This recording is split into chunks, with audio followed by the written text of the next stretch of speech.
Well, the title of our upcoming concert is Reimagine Christmas.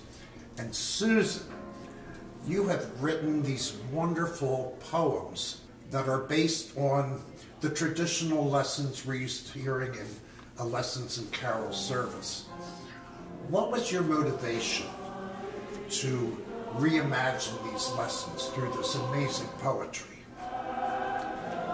Well, actually, Tom asked me to be his consultant, and initially we were thinking that we would go and find pre-existing poems, and we kept coming up against dead ends that didn't seem to work, and he wanted something very specific that would relate to the actual scripture text. And so finally I said, I think I'll give it a whirl myself. Well, maybe it would be helpful for those viewing this to know a little bit about your professional background that made this possible, because you took on quite a task here.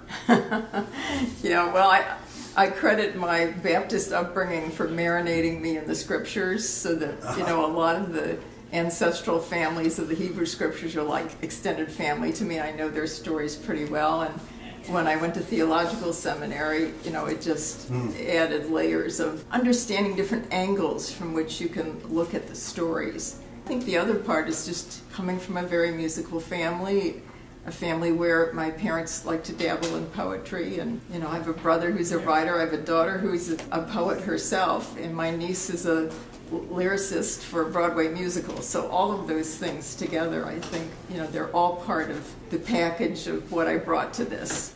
You seem to have a certain empathy for the shepherd, which in modern day would be seen as a very remote, almost anachronistic occupation. What can you tell us about your experience with that kind of work?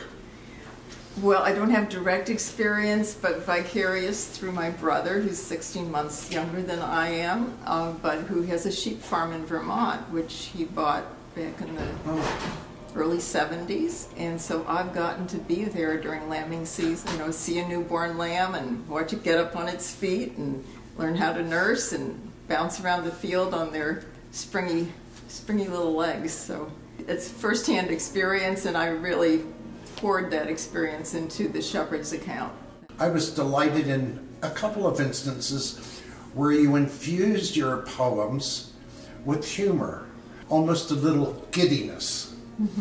And I wondered how that is a part of your telling of a reimagined lesson for the season.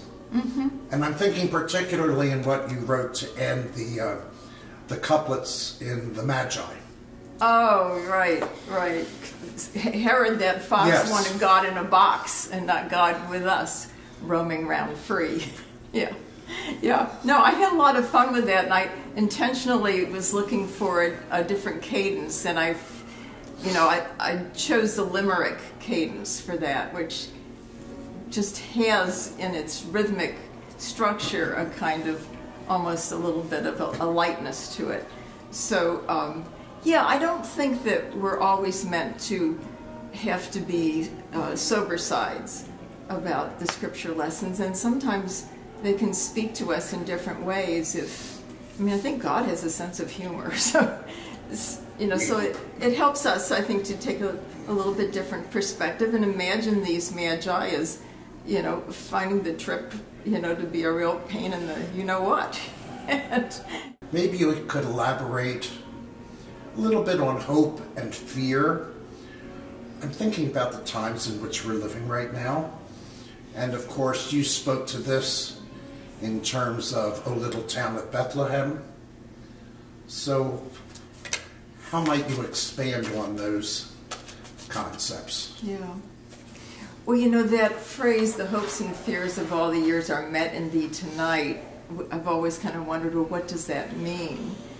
And in writing the poem, I was trying to express that both those emotions are part of our humanity, and they both serve a purpose. They need to be in dialogue with one another, and yet the holy, however we understand the holy, you know, can work with both of those things in us to bring something good for the world.